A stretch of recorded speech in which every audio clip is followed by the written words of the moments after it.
Hari Om. Today's topic is Let There Be Peace and Love Among All Beings of the Universe. The thought exemplifies or demonstrates the core spiritual teachings of the Bhagavad Gita, emphasizing universal harmony, which is Sarva Bhut Hit, and selfless love, which is prem. The Gita encourages one to rise above the limitations of ego, see the divine essence in all beings, and contribute to collective peace and welfare.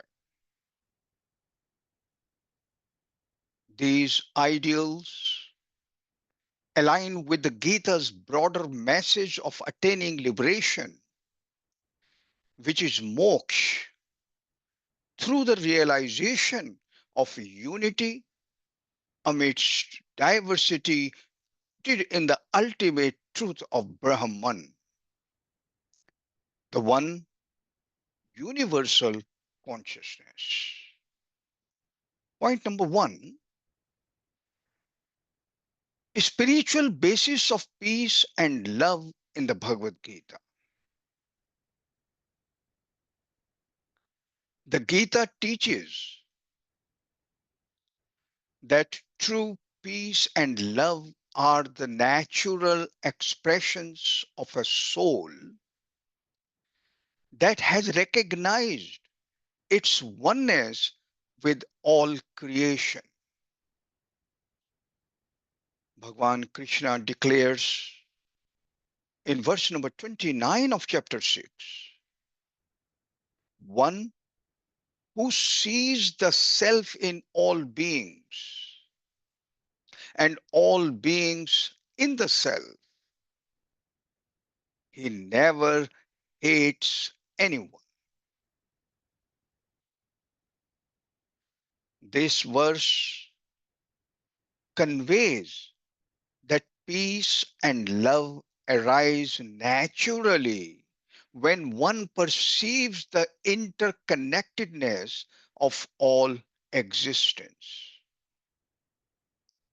Such perception stems from understanding that all beings are but manifestations of the same divine reality.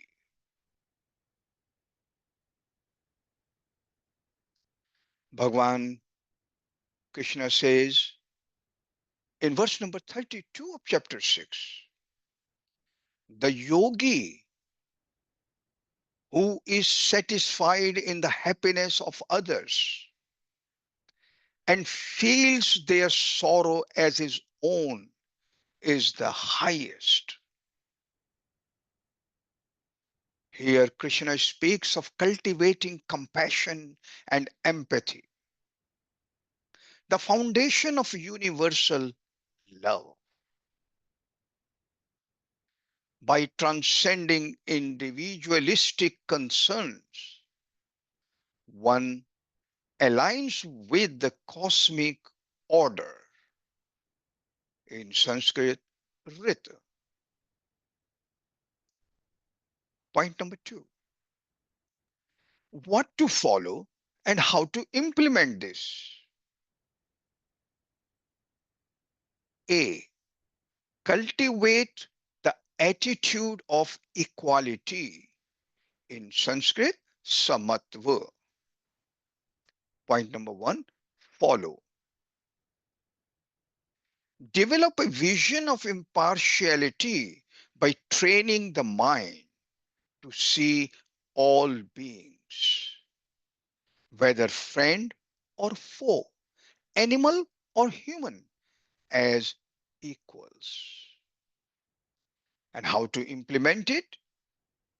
Number 1 point, practice selfless acts of kindness without expecting rewards, which we call nishkam karma. Point number 2, reflect daily on the shared divinity in all beings through meditation on verses like verse number 18 of chapter 5, which says, the wise see no distinction between a learned person, a cow, an elephant, or a dog. B, embrace non-violence, which is ahimsa.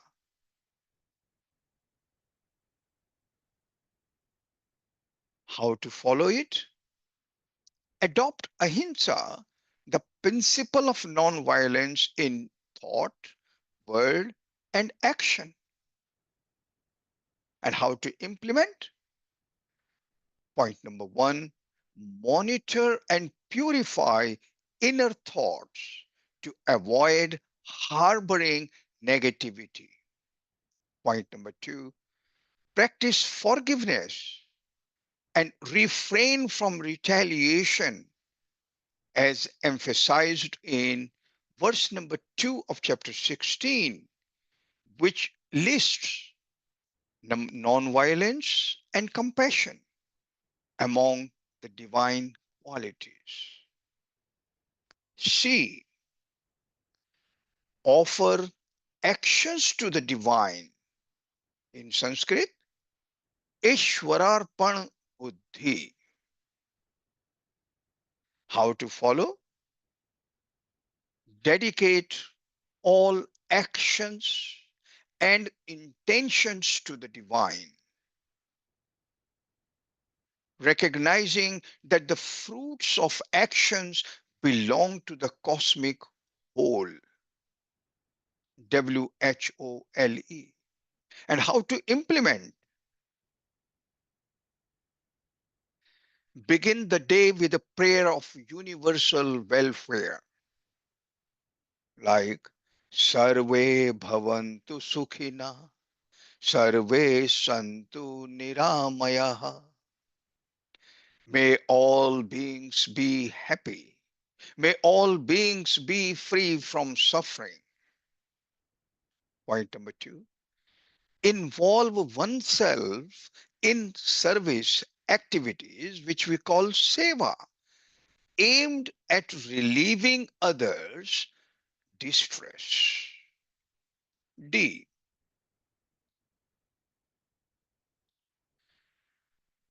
practice stillness of mind, which is shanti. And how to follow it? Strive for inner peace through the control of desires and emotions. And how to implement? Point number 1, meditate on Krishna's words in verse number 70 of chapter 2. A person at peace is one who is not disturbed by desires, just as the ocean remains undisturbed by rivers flowing into it. And second point, perform yoga and pranayam to calm mental turbulence. Point number 3, the deep hidden spiritual teachings from this topic.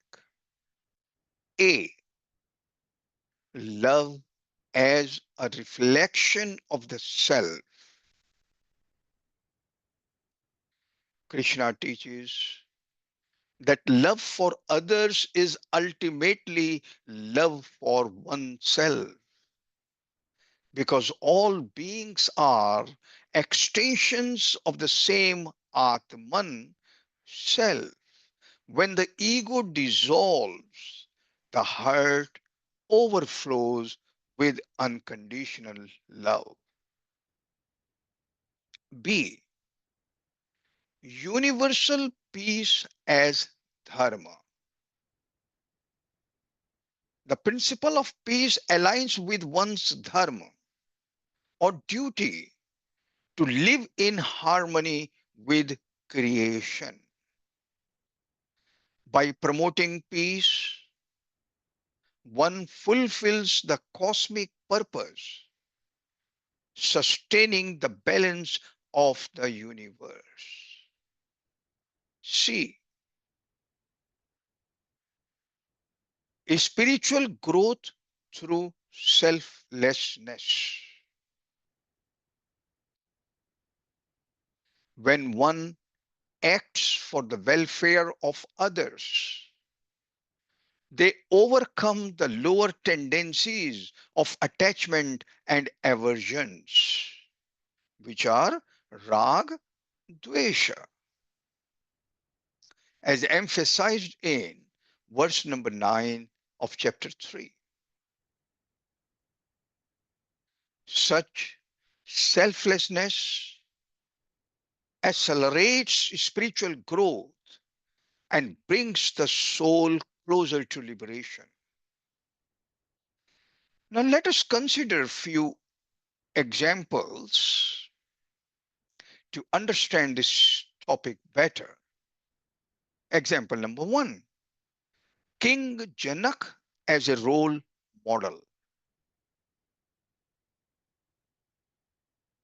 The Gita frequently cites King Janak as an exemplar of selfless action. Though a King Janak performed his duties without attachment, promoting peace and prosperity among his subjects. By placing the welfare of others above his own, he achieved liberation while living, which we call Jivan Mukti. Example number two, Gandhi's practice of non-violence. Mahatma Gandhi, inspired by the Gita, demonstrated how ahimsa could bring peace even in turbulent times. His insistence on love and forgiveness toward even those who opposed him exemplifies the Gita's teachings. Example number three, a modern day peacemaker. Consider a teacher who diffuses conflicts in a classroom by fostering understanding among students, by seeing each child as a divine being. The teacher nurtures love and empathy, ensuring harmony in the learning environment. Example number four, environmental stewardship. The Gita reminds us of the interconnectedness of life.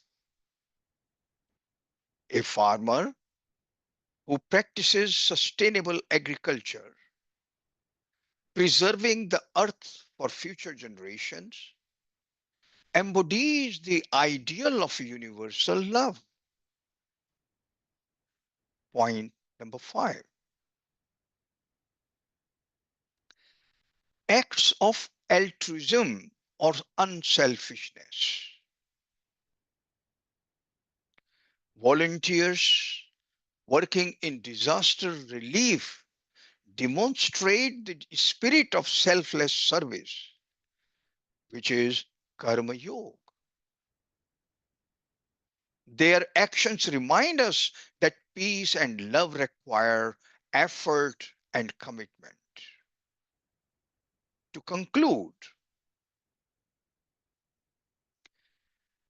the vision of the Bhagavad Gita calls us to realize the oneness of existence and to express that realization through peace and love toward all beings. By practicing equality, embracing nonviolence, dedicating our actions to the divine, and cultivating inner stillness, we align ourselves with the cosmic order.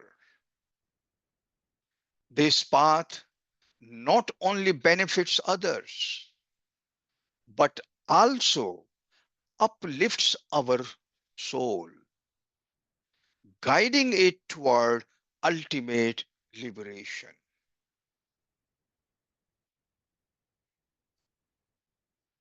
The practice of this principle transforms not just the individual, but the entire world, creating a ripple effect of harmony and goodwill. As Bhagavan Krishna says in verse number 12 of chapter 5, he who works for the welfare of others with a purified heart and no expectation of reward attains the supreme peace. Om Tat Sat.